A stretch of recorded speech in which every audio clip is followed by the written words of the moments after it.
गरीब रिक्शे वाले ने तो सिर्फ मजबूर समझकर अमीर बाप की इकलौती बेटी की मदद की थी, लेकिन बदले में जो उसने लड़के के साथ किया, उसे पूरी इंसानियत शर्मसार हो गई। बरसात का मौसम था। अचानक एक चमचमाती काली कार बीच सड़क पर बंद हो गई।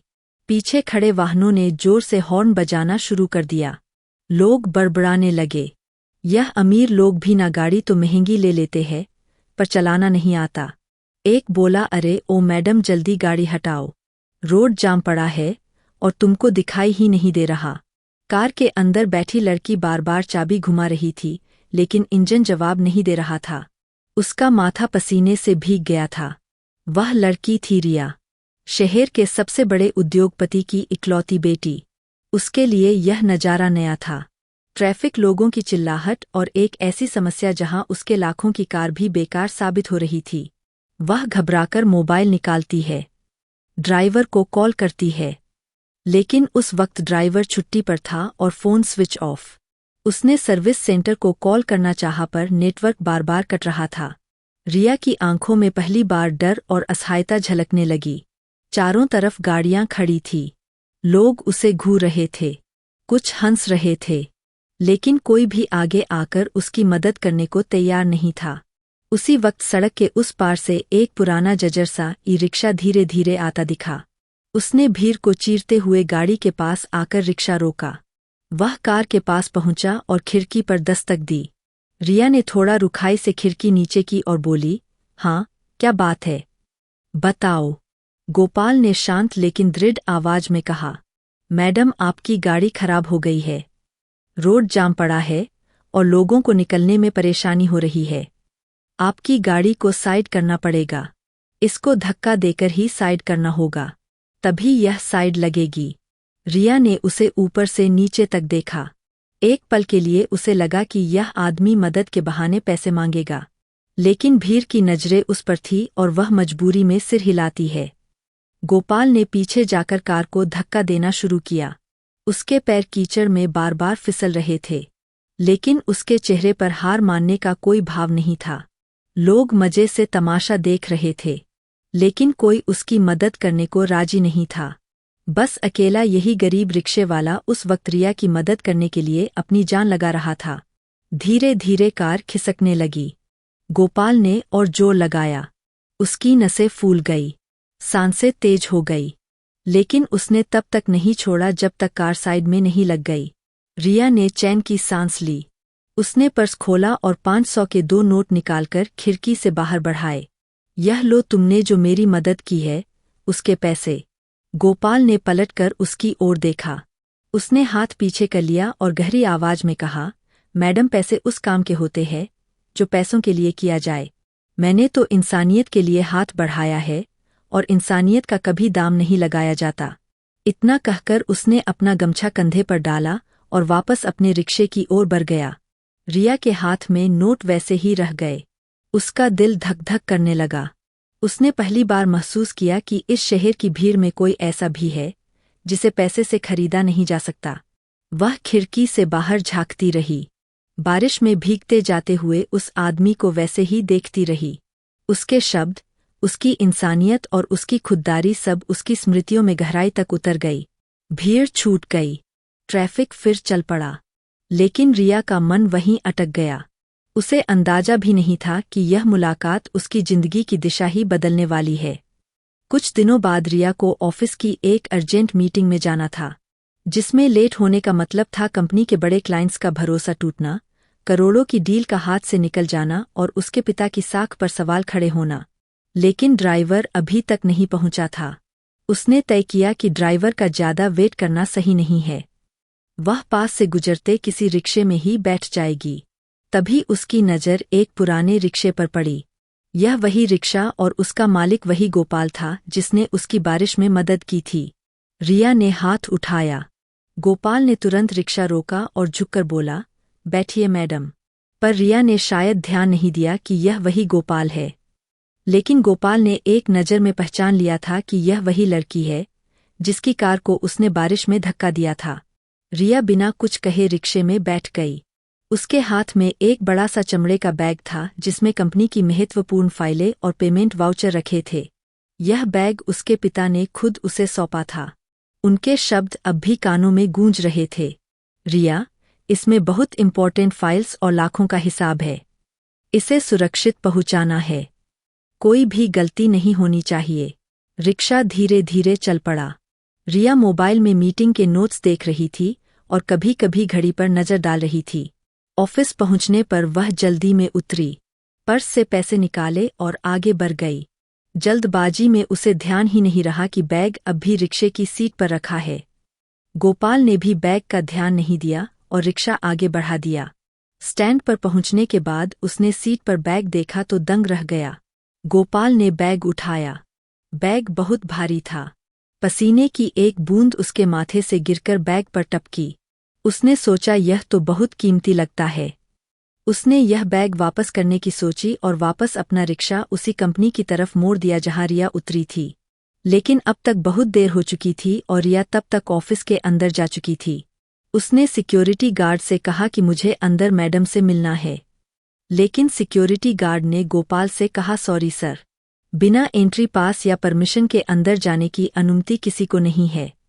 गोपाल चाहता तो यह बैग गार्ड को भी दे सकता था, पर उसने यह बैग गार्ड को देना सही नहीं समझा और सोचा कि इसको घर लेकर चलते हैं, बाद में लौटा देंगे। घर लौटते वक्त उसने बैग को अपने ही पास रखा।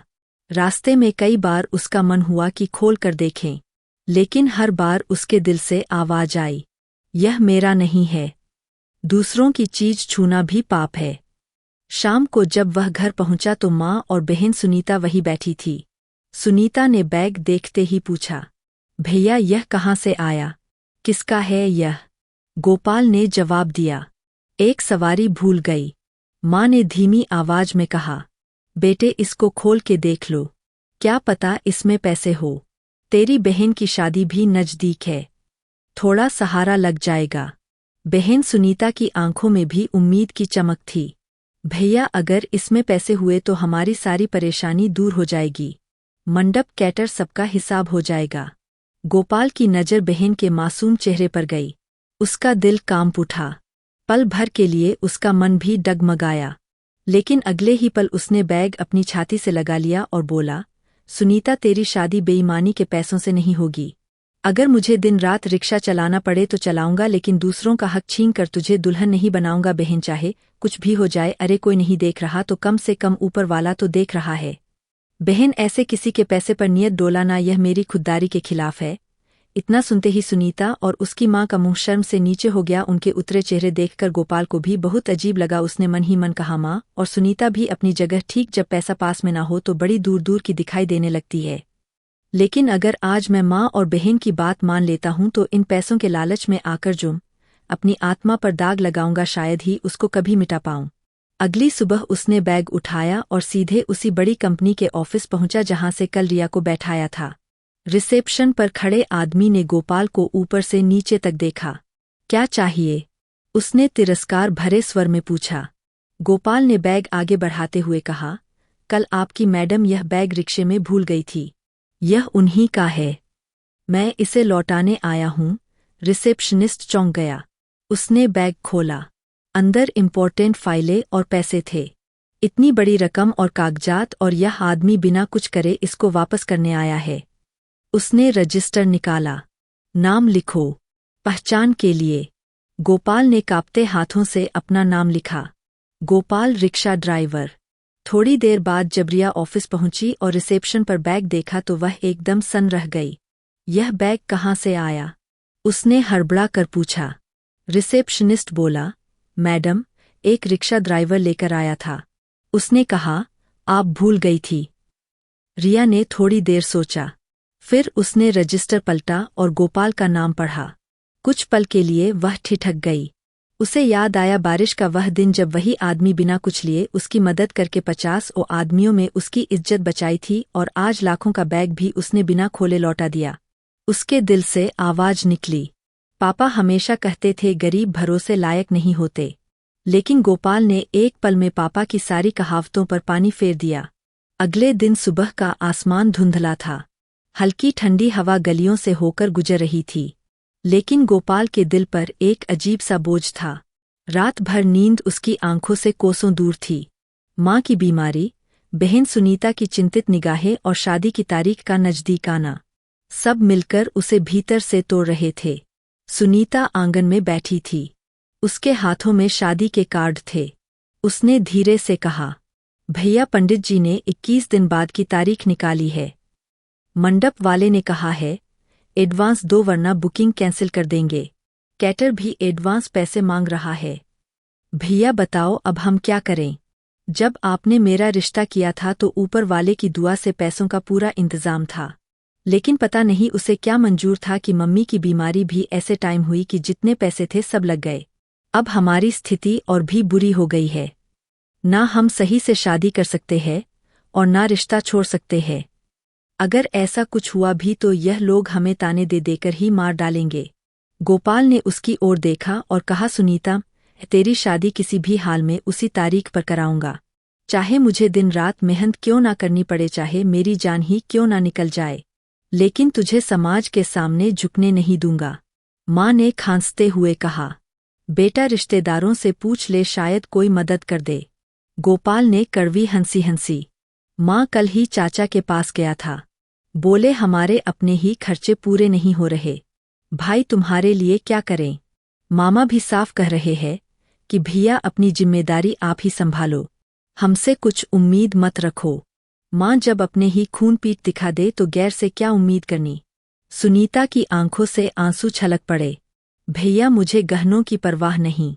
अगर दूल्हे के घर वाले पूछे तो साफ कह देना कि हालात ही ऐसे थे। बस भैया किसी तरह यह शादी हो जाए, बस यह शादी ना टूटे। अगर यह टूट गई तो मेरी जिंदगी अंधेरे में डूब जाएगी। गोपाल ने उससे वादा किया, बहन तेरा भैया अभी जिंदा है, यह तेरी इज्जत का सवाल है। चाहे मुझे अपनी हड्डियां गिलानी पड़े पर तेरी शादी रुकने नहीं दूंगा। अगले दिन भर उसने रिक्शा चलाया, बिना थकान की परवाह किए पूरे दिन मेहनत की। शाम तक उसने वंजी रो जोड़ लिए, लेकिन यह रकम उन बड़े बड़े खर्चों के सामने राय के बराबर थी। वह घर लौटा तो बहन दरवाजे पर खड़ी थी। चेहरे पर सवाल था। भैया पैसों का जुगाड़ हुआ? गोपाल ने उसकी आंखों से बचते हुए सिर झुका लिया। हाँ बहन, हुआ तो है, लेकिन इतने पैसों से शायद ही कुछ होए। सुनीता ने उसकी हालत देखकर रोते हुए कहा, भैया तूने मेरी डोली उठाने के लिए अपने आप को मेहनत की भट्टी में झोंक दिया। तेरे इस उपकार का बदला 7 जन्मों में भी नहीं चुका सकती। उधर माँ की आंखें भी भीग गई। उसने गोपाल के सिर पर हाथ रखा। बेटा, भगवान बहुत बड़ा है, वह हमारी मदद जरूर करेगा। उसी वक्त दरवाजे पर दस्तक हुई। मंडप वाले का आदमी आया था। उसने रुखाई से कहा, गोपाल अगर कल तक एडवांस नहीं मिला तो कल से बुकिंग कैंसिल समझो, हमें और आर्डर मिल रहे हैं। गोपाल ने हाथ जोड़कर कहा, भाई बस 2 दिन का वक्त और दे दो, मैं आपका एडवांस दे दूंगा, भले ही मुझे कर्जा क्यों ना लेना पड़े। मंडप वाले ने कहा, ठीक है भाई, लेकिन कल तक काम हो जाना ही चाहिए। गोपाल ने हाँ में सिर हिलाया, लेकिन गोपाल के दिल में बार बार एक ही सवाल गूंज रहा था, अगर कल तक पैसे का जुगाड़ नहीं हुआ तो क्या होगा? उस रात गोपाल मंदिर के सामने दीपक जलाकर बैठा, हाथ जोड़कर बोला, हे भगवान, मेरी बहन की इज्जत दांव पर है। तुझसे कभी कुछ नहीं मांगा, पर आज तेरे आगे सिर झुकाता हूँ। कोई रास्ता दिखा। उसके आंसू जमीन पर गिर रहे थे और दीपक की लौ एकदम चमक उठी, जैसे भगवान ने उसकी पुकार सुन ली हो। अगले दिन रिया अपनी कार में बैठी ऑफिस की ओर जा रही थी। ट्रैफिक थोड़ा धीमा था। उसने खिड़की से बाहर झांका तो सड़क किनारे वहीं गोपाल का रिक्शा देखा। वह सिर झुकाए बैठा था, जैसे पूरी दुनिया का बोझ उसके कंधों पर हो। रिया ने ड्राइवर से कहा, गाड़ी थोड़ी धीमी करो। कार धीमी होते ही उसने देखा, पास ही 2 आदमी आपस में खड़े बातें कर रहे थे। पहला बोला, सुना है गोपाल की बहन की शादी है, कुछ ही दिनों में मंडप वाले ने कह दिया है कि एडवांस नहीं मिला तो बुकिंग कैंसिल। दूसरा बोला, हाँ भाई सही कह रहे हो, और कैटर भी पैसा मांग रहा है। रिश्तेदारों ने भी हाथ खड़े कर दिए। अब वह बेचारा करेगा क्या? एक तो पहले ही उसने माँ की बीमारी में इतना पैसा लगा दिया और ऊपर से यह शादी साथ ही अकेले कमाने वाला है, ना कोई सहारा ना कोई जमीन जायदाद जो बेचकर शादी कर दे। रिया के कान खड़े हो गए। उसकी नज़र फिर गोपाल पर गई। वही आदमी जिसने बिना कुछ लिए बारिश में उसकी मदद की थी, वही जिसने लाखों का बैग लौटा दिया था, आज बेबस, लाचार और टूटा हुआ बैठा था। उसका दिल कसक उठा। तो यह है असली वजह, इसीलिए आज गोपाल इतना टूटा हुआ है। उसने ड्राइवर से गाड़ी साइड में लगाने को कहा और तुरंत अपने मोबाइल पर कॉन्टेक्ट लिस्ट खोली। खुद से कहा, अगर इस इंसान की मदद मैंने नहीं की तो फिर इंसानियत शब्द का कोई मतलब नहीं। उसने अपने मैनेजर से कैटर और ज्वेलर के नंबर निकालने को कहा। थोड़ी देर बाद मैनेजर ने मैडम को नंबर भेजे। नंबर मिलते ही रिया ने तुरंत फ़ोन उठाया। उसने सबसे पहले हॉल मैनेजर को कॉल किया। गोपाल नाम के आदमी की बुकिंग है आपके यहाँ, जिसकी बहन की शादी है। मैनेजर ने कहा, हाँ मैडम है, लेकिन उनका अभी तक एडवांस पेमेंट नहीं आया है। अभी बुकिंग फाइनल नहीं हुई है। रिया बोली, मैं आपको पूरी पेमेंट भेज रही हूँ, बुकिंग फाइनल कर दो। मैनेजर को पेमेंट मिलते ही उसने बुकिंग फाइनल कर दी। फिर उसने कैटर से कहा, गोपाल नाम के आदमी की बुकिंग है आपके यहाँ, जिसकी बहन की शादी है। उसकी बुकिंग किसी भी हालत में कैंसिल नहीं होनी चाहिए। जितना भी पैसा चाहिए अभी ट्रांसफ़र कर रही हूँ। और रिया ने उसको भी पूरी पेमेंट कर दी। उसके बाद ज्वेलर को पेमेंट किया ताकि मंगलसूत्र, अंगूठी और बाकी सामान समय पर मिल सके। हर बार उसने एक ही बात दोहराई, गोपाल को मत बताना कि किसने पेमेंट किया, बस इतना कहना कि पैसे आ गए हैं। अगली सुबह गोपाल के घर मंडप वाला खुद आया। गोपाल भाई, आपकी बुकिंग पक्की हो गई है, एडवांस आ गया है, चिंता मत करो। फिर कैटर का आदमी आया। ऑर्डर कैंसिल नहीं होगा, पैसे मिल गए हैं, हम तय तारीख पर आ जाएंगे। गोपाल की आंखें फटी की फटी रह गई। माँ और बहन हैरान रह गई।